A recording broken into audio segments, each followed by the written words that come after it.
دیکھیے آپ سب کو پتہ ہے جو اتنا شور مچ رہا ہے، مولانا صاحب آ رہے ہیں اور پھر اپوزیشن مل کے آ رہے ہیں، تو اس کے لیے ایک کمیٹی بنائے گی، کیونکہ ہم بھی ایک سیاسی لوگ ہیں اور جمہوریت کے حامی ہیں، تو اس سوچ پہ ایک کمیٹی بنی ہے کہ ہم ان کو آفر کریں گا، جا کے میں خود ان کے رابطہ کروں گا کہ ہم آ کے بات کریں گے۔ آج کل ملک کے حالات ایسے نہیں ہیں کہ یہ کسی اور طرف چل پڑیں، تو یہی مین وجہ یہی ہے کہ ہم بات کرنا چاہتے ہیں اور ہمارے دروازے کھل رہے ہیں ان کے ساتھ۔ تو یہ کمیٹی بنانے اور مولانا سے بات کرنے کا آئیڈیا آپ کا ہے یا وزیر اعظم عمران خان کا ہے؟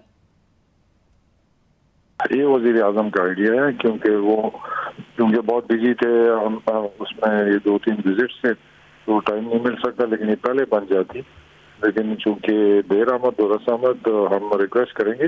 دیکھیں اگر جیسے پی ٹی آئی نے یہاں پر دھرنا دیا تھا تو اس کے پیچھے کوئی ایجنڈا تھا کہ الیکشن میں دھاندلی ہوئی اور کئی چیزیں، اور پھر جب ہم نے لاک ڈاؤن کا اعلان کیا تھا وہ بھی کیونکہ وہ جو بات پراپرٹیز کا آیا تھا اس کے بارے میں، تو میں ان سے یہ ریکویسٹ کرتا ہوں کہ کوئی اگر ان کا کوئی ایجنڈا ہے، کوئی ایسی پوائنٹ ہے جس کو سالو کرنا ہے، ایشوز ہے اس کا حل نکالنا ہے، تو بالکل بات ہو سکتی ہے، ہر وقت جمہوریت میں ہر وقت بات ہو سکتی ہے، لیکن اگر ایجنڈا ہی کوئی ایسا ہو جس پہ صرف اور صرف تحریک انصاف کو گرانا ہو، عمران خان کو ہٹانا ہو، تو وہ پھر بڑا مشکل ہو جائے گا۔ اچھا، مگر مولانا کا تو اسٹیٹمنٹ آ گیا کہ مذاکرات اس بات پر ہو سکتے ہیں کہ استعفے کے بعد کی صورتحال کیا ہوگی۔ استعفے پر مذاکرات کرنے کو تیار نہیں ہے وہ، پیچھے ہٹنے کو تیار نہیں ہے وہ۔ نہیں، یہ ایسی بات تو کوئی بھی نہیں کہہ سکتا، الیکٹڈ گورنمنٹ ہے اور اس کو اس طرح کوئی ہٹا نہیں سکتا، نہ کوئی ہٹے گا۔ یہ جو پہلے کمیٹی بنی تھی ہماری جو ریگنگ والی، اس کے میں چیئرمین ہوں، میٹنگز کی ہم نے، کوئی انہوں نے وہاں پر ثبوت پیش نہیں کیا کہ فلانی جگہ ریگنگ ہوئی یا کوئی ثبوت لائے، کوئی بات لائے تو بندہ آگے بات کرے۔ اگر ویسی میں شور مچانا شروع کرنے کی یار جب تک یہ نہیں ہٹے گا تو میں بات نہیں کروں گا، پھر تو بڑا مشکل ہو جاتا ہے۔ درست ہے، اس مگر طرح تو ملک نہیں چل سکتے ہیں۔ نہیں تو اگر مولانا نہیں مان رہے بات کرنے کے لیے تو پھر آپ کا لائے عمل کیا ہوگا؟ کیسے بات کو آگے بڑھائیں گے اگر وہ آپ سے نہیں ملنے کے لیے تیار ہوتے؟ ان کا تو ہے پروگرام آنے کا یا جو بھی ہے، احتجاج کرنا ہے، دھرنا دینا ہے، وہ اپنا کام کرتے رہیں گے۔ ہم نے گورنمنٹ نے اپنی پلاننگ کرنی ہے کہ پولیٹیکلی کیسے ڈیل کیا جا سکتا ہے۔ باقی احتجاج کرنا یہ تو سب کا حق ہے، لیکن احتجاج کے پیچھے کوئی ایجنڈا تو ہونا چاہیے نا، بغیر کسی کے ایجنڈے کے کہ ایک ہی پوائنٹ ایجنڈا ہو کہ بھائی اس کو ہٹا دو تب بات بنے گی۔ اس طرح نہیں ہوتا کہیں دنیا میں، جہاں پر ڈکٹیٹرشپ ہے وہاں پر بھی نہیں ہوتا، جمہوریت میں کس طرح آپ یہ ڈیمانڈ کر سکتے ہیں؟ ہے دنیا میں ایک ملک پاکستان، جمہوریت ہے وہاں پر ایک جماعت تحریک انصاف جس کے سربراہ عمران خان، انہوں نے 2014 میں کیا تھا یہ مطالبہ، مگر آپ کو کیونکہ عوامی نیشنل پارٹی، پیپلز پارٹی، نون لیگ سب مولانا کے ساتھ ہے، تو ان سے بھی رابطے کا ٹاسک دیا ہے وزیر اعظم نے؟ بالکل، ہم رابطہ ANP سے بھی رابطہ کریں گے، پیپلز پارٹی سے بھی کریں گے، مسلم لیگ نون سے بھی کریں گے، جو ایسے اور جو PTM ہے اس سے بھی رابطہ کریں۔ کل بھی ہماری ملاقات ہے ان سے، تو ہم سب سے رابطہ کریں گے کہ آئیں میز پر بیٹھیں کہ کوئی مسئلے ہیں، کوئی پریشانی ہے تو آ کے اس پہ بات کر کے اس کو حل کریں۔ اب لڑائی جھگڑے سے تو ملک کو ہی نقصان ہوگا۔ اگر یہ پاکستانی اپنے آپ کو سمجھتے ہیں تو میرا خیال نہیں ہے کہ ان کو ایسے حالات میں پاکستان کے خلاف اتنا بڑا جو ہمارا ہندوستان کے ساتھ اس وقت کشمیر کا جھگڑا ہے، تو یہ تو ایسے لگتا ہے ایجنڈا کسی اور کا ہے۔ اگر کوئی ایشوز ہیں تو ہم تیار ہیں بات کرنے کو۔ تو خیر صاحب، آپ ظاہر خود ایک سینئر سیاستدان ہیں، 5 سال آپ نے خیبر پختونخوا میں حکومت سیاسی کمپرومائزز کے ذریعے اپنی سیاسی سمجھ بوجھ کے تحت چلائی ہے، لوگوں کو منا کے ایڈجسٹ کر کے، تو ایگزیکٹلی مینڈیٹ کیا ہے وزیر اعظم کا آپ کے پاس؟ ساری جماعتوں کو منانے کا، سمجھانے کا کیا مینڈیٹ دیا ہے وزیر اعظم نے کہ وہ اسلام آباد نہ آئیں؟ نہیں، آنے جانے کی نہیں کہا، سب سے مجھے ایجنڈا دیا گیا کہ سب سے بات کریں، ایشو کیا ہے، کس چیز پہ بات کرنی ہے، کہاں پر یہ ہمیں کوئی ایڈوائز دینا چاہتے ہیں، کوئی بات کرنا چاہتے ہیں، تو ہم تیار ہیں اس ایشوز پہ بات کرنے کے کہ کہاں پہ یہ سمجھتے ہیں کہ یہ چیز غلط ہے تو ہمارے سامنے لائے تاکہ ہم آگے اس کو بات کریں۔ مطلب کوئی ایسی نوبت آ سکتی ہے کہ وزیر اعظم عمران خان خود مولانا سے بات کر لیں اس حوالے سے؟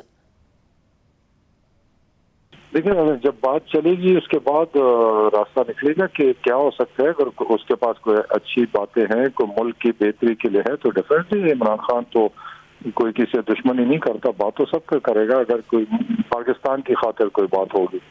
تو کل آپ کی پہلی میٹنگ یا رابطہ ہوگا اس حوالے سے میٹنگ کے لیے کل؟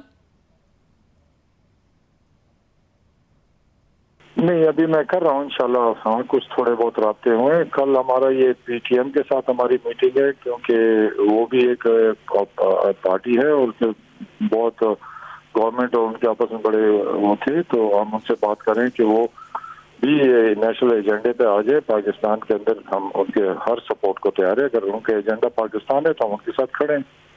بہت شکریہ. پرویز خٹک صاحب ہمارے ساتھ موجود تھے. سلیم صافی صاحب کل مولانا فضل الرحمان سے ملے ہیں.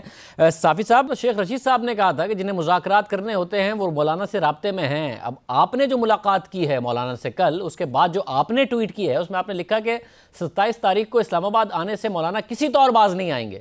تاہم شیخ رشید جن رابطوں کا ذکر کر رہے ہیں اگر وہ نتیجہ خیز ثابت ہوئے تو پھر دھرنا مارچ میں بدل سکتا ہے.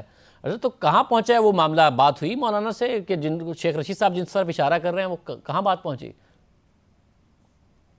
جی دیکھیں, شیخ رشید صاحب جن کی طرف اشارہ کر رہے ہیں تو ان حلقوں کی طرف سے آج سے نہیں بلکہ پچھلے تقریباً 1.25 مہینے سے ان کے ساتھ رابطے, پہلے ایک سطح پہ, پھر دوسری سطح پہ, اور پھر بڑے ٹاپ کے سطح پہ ان کے ساتھ رابطے ہوئے ہیں, ملاقاتیں ہوئی ہیں. تو میں اس لیے بھی کہتا ہوں کہ وہ شیخ رشید صاحب جہاں اشارہ کر رہے ہیں کہ اگر وہاں کے ملاقاتوں کے بعد بھی اور اعلیٰ ترین سطح پہ بھی رابطوں کے بعد بھی اگر مولانا ڈٹرمن ہیں تو انہیں پھر پرویز خٹک صاحب جیسے بے اختیار آدمی جن کو خود عمران خان صاحب نے کٹ لائن لگایا ہے وہ کیسے ان کو منا سکتے ہیں؟ اور ان جو شیخ رشید صاحب جہاں اشارہ کر رہے ہیں ان رابطوں کے بعد نہ صرف یہ کہ مولانا صاحب نے اپنا ارادہ نہیں بدلا, اپنے پروگرام میں کوئی تغیر نہیں لائے, بلکہ اس کے بعد وہ مزید ڈٹرمن اور مزید ان کے لہجے میں سختی نظر آ رہی ہے. سب پھر ایگزیکٹلی حاصل کیا کریں گے اگر اس سے بھی, ان رابطوں سے بھی اگر سختی آ گئی؟ شاہ محمود قریشی صاحب نے کہا کہ بھائی دھرنے سے حکومتیں نہیں جاتی, 4 مہینے ہم نے دھرنا دیا ہے, ہم سے پوچھ لیں, ہمارا تجربہ ہے کہ دھرنے سے حکومتیں نہیں جاتی. تو پھر مولانا کیا حاصل کرنا چاہتے ہیں اگر ان رابطوں سے بھی وہ اور سخت ہو گیا ان کا موقف؟ دیکھیں, ایک تو مولانا صاحب کا تجزیہ یہ ہے, اور میرے خیال میں وہ تجزیہ صحیح ہے, کہ ان کے پاس کھونے کے لیے کچھ نہیں ہے. مثلاً پچھلے جو سوا سال کی جو پوزیشن تھی, مولانا یہ سمجھتے تھے کہ جی بلوچستان اور خیبر پختونخوا ان کے حصے میں آنے تھے, وہ ٹھیک سمجھتے تھے, غلط, وہ ان کے حصے میں نہیں آئے, ان کا اقتدار میں کوئی حصہ نہیں ہے, اور اسی لیے وہ پہلے دن سے اسمبلیوں میں جانے کے حق میں نہیں تھے. تو ایک تو مولانا فرض کریں مکمل ناکام بھی ہوتے ہیں تو مولانا کا جاتا کیا ہے. دوسرا, مولانا کا اس وقت بھی ان کے حصے میں جتنا فائدہ آیا ہے وہ میرے خیال میں ناقابل تصور ہے. مولانا فضل الرحمان صاحب کل تک صرف اور صرف اپنے مذہبی حلقے کے پسندیدہ تھے. ان کے لیے پیپلز پارٹی کی قیادت ان سے اتحاد کر لیتی تھی, لیکن پیپلز پارٹی کا ورکر ان کو پسند نہیں کرتا تھا. مسلم لیگ نون کی بھی یہی حالت تھی, NP کی بھی یہی حالت تھی. آج ملک کے لبرل طبقات میں ان کے لیے نرم گوشہ ہے, وہ مولانا کے زندہ آباد کا نعرہ لگا رہے ہیں. اور مولانا صاحب یہ سمجھتے ہیں کہ بہت سارے وہ طبقات جو اس دوران گھٹن اور جبر کے شکار ہیں وہ ان کی ترجمانی کر رہے ہیں, اس لیے ان کے لیے لائکنگ بھی پیدا ہو رہی ہے. تو مولانا کی پاپولیرٹی پہلی مرتبہ مذہبی حلقوں سے باہر لبرل حلقوں میں بھی پیدا ہو رہی ہے. دوسرا, مولانا ابھی بھی بہت گین کر چکا ہے.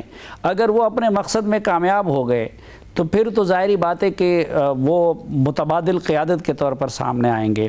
لیکن اگر ناکام بھی ہو جاتے ہیں تو وہ اپوزیشن کی لیڈنگ چیئر پہ آ گئے ہیں. کل تک وہ پیپلز پارٹی اور مسلم لیگ نون جیسی جماعتوں کا دمچلا سمجھے جاتے تھے, آج وہ جماعتیں ان کے ساتھ بیٹھی ہوئی ہیں. پھر مولانا کا اس وقت آپ دیکھیں تو تاجر آلریڈی ہڑتال پہ ہیں, تاجر ان کو واہ واہ کر رہے ہیں, تاجر ان پہ چندوں کی بھی بارشیں کر رہے ہیں. خیبر پختونخوا کے ڈاکٹر ہڑتال پہ ہیں, اسلام آباد کے ڈاکٹر ہڑتال پہ. یہ وہ طبقات ہے, انہوں نے مولانا فضل الرحمان سے اپنی امیدیں لگائی ہوئی ہیں, روزانہ ان سے ملاقاتوں کے وقت مانگے جا رہے ہیں.